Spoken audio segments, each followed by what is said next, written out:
Bismillahirrahmanirrahim. Assalamualaikum warahmatullahi wabarakatuh.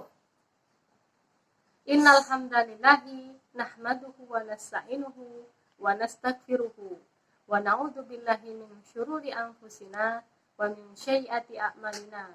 May yahdihillahu fala mudhillalah wa may yudlilhu fala hadiyalah. Asyhadu alla ilaha illallah wa asyhadu anna Muhammadar Rasulullah. Rabbi shrah li sadri wa yassir li amri wahlul 'uqdatam min lisani yafqahu qawli. Alhamdulillahirabbil alamin. Segala puji bagi Allah Subhanahu wa taala yang telah memberikan kita karunia nikmat sehat, nikmat Islam. Ya. Salawat serta salam senantiasa kita haturkan kepada baginda Rasul Nabi Muhammad sallallahu alaihi wasallam. Dengan nikmat sehat yang Allah berikan, kita harus bersyukur kepada Allah. Karena di luar sana banyak yang tidak mempunyai nikmat sehat, yaitu yang berada di rumah sakit, yang sedang badannya tidak enak. Itu untuk beraktivitas sangat susah, ya. Kita diberi kesehatan oleh Allah, kemudian bisa belajar meskipun daring, itu sudah nikmat yang luar biasa. Harus kita syukuri, ya, dengan cara memanfaatkan nikmat kesehatan tadi untuk beramal sholih, yaitu dengan belajar dengan sungguh-sungguh, dengan semangat. Ya, itu wujud dari rasa syukur kita karena diberi oleh Allah nikmat sehat. Ya. Alhamdulillah, pada hari ini kita bertemu kembali dalam video PSI yang berjudul berkata baik atau diam. Ya, jangan mengejek teman, jangan mengolok-olok teman. Ya, pada kehidupan sehari-hari kita tidak lepas dari yang namanya berinteraksi dengan orang lain, berkomunikasi dengan orang lain. Gak mungkinlah kita itu seharian diam saja, gak ngomong apa-apa. Ya, maka harus kita pahami bahwa ketika kita berinteraksi, ketika komunikasi, berbicara dengan orang lain, harus kita perhatikan, ya, adab-adabnya. Ya. Rasul Shallallahu Alaihi Wasallam menjelaskan, A'udzubillahi minasyaitonirrajim, man kana yu'minu billahi wal yaumil akhir, falyaqul khairan aw liyasmut. Ya, yang artinya barang siapa beriman kepada Allah dan hari akhir, maka berkatalah yang baik atau diam. Nah, pada hadis ini dijelaskan bagaimana seorang muslim itu dalam berkata-kata. Ya, maka Rasulullah adalah teladan terbaik. Rasulullah mencontohkan ketika berkata-kata harus berkata yang baik. Ketika tidak bisa berkata yang baik, maka diam. Nah, itu ya, pilihannya hanya dua, berkata baik atau diam. Nah, di kehidupan sehari-hari pasti kita bertemu dengan banyak teman, ya, banyak teman, banyak latar belakangnya, sehingga kata-katanya pun lain-lain, berbeda-beda, ya.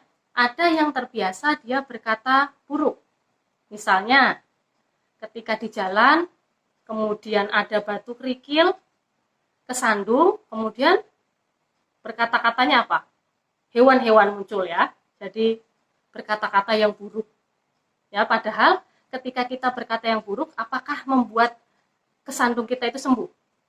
Enggak, ya, tapi malah membuat kita berkata yang buruk, dan itu tidak disukai oleh Allah Subhanahu wa taala dan Rasulnya.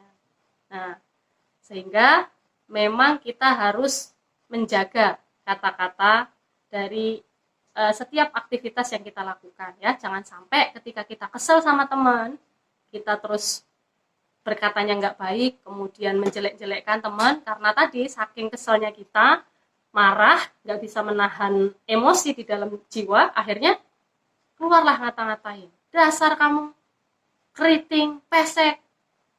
Ya, tidak boleh seperti itu.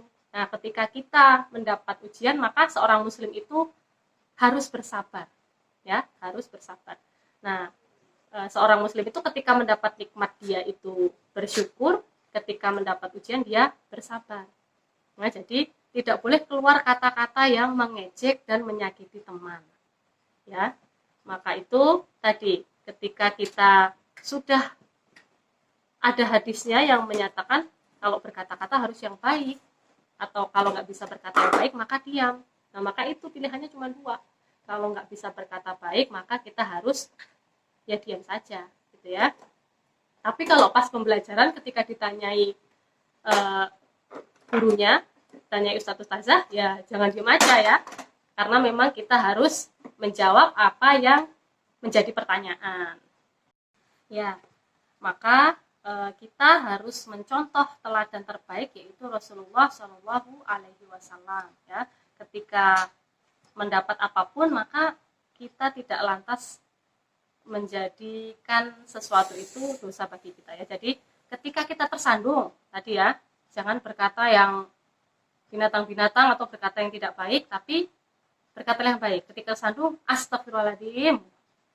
Seperti itu ya. Jadi dibiasakan latahnya kita itu latah yang lillahi ta'ala, karena Allah. Jadi jangan kayak ibu-ibu yang sekarang kalau latah itu ayam. Dan seperti itu ya. Dibiasakan kalaupun kita punya latahnya itu yang baik, ya, berkatanya yang baik.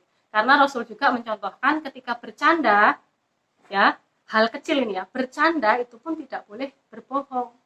Jadi bercanda itu juga harus perkataan yang benar, tidak boleh berbohong, tidak boleh menyakiti atau menyinggung.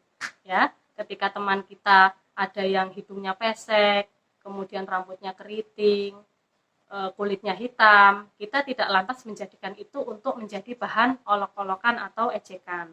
Ya, semua itu karunia dari Allah. Ya, jadi mau kita kaya, mau kita miskin, itu semuanya pemberian dari Allah. Bukan karena hebatnya kita, bukan karena kerja kerasnya kita, bukan karena ngiritnya kita, bukan.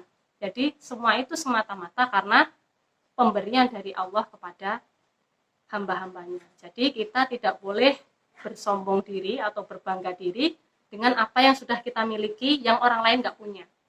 Ya, itu harus selalu diingat. Maka dengan ini kita stop. Ya, dari sekarang sudah tidak pernah lagi mengejek atau mengolok-olok teman. Apalagi mengejek ustaz-ustazah, ya. Kalau ustazahnya menjelaskan maka didengarkan dengan baik, kemudian menjawabnya pun dengan santun, dengan sopan. Ya, karena ketika sang penyampai ilmu itu dihargai, dihormati, insya Allah ya, keridhaan dari penyampai ilmu itu akan memberikan keberkahan. Ya, ilmu itu akan menjadi berkah kepada kita. Insya Allah itu saja ya, solih-solihah. Semoga dengan setelah menyaksikan video ini kita bisa semangat lagi untuk berkata yang baik, ya, berkata yang baik supaya hidup kita itu juga tercerminkan seorang muslim sejati. Sekian, mohon maaf kalau banyak salah. Wassalamualaikum warahmatullahi wabarakatuh.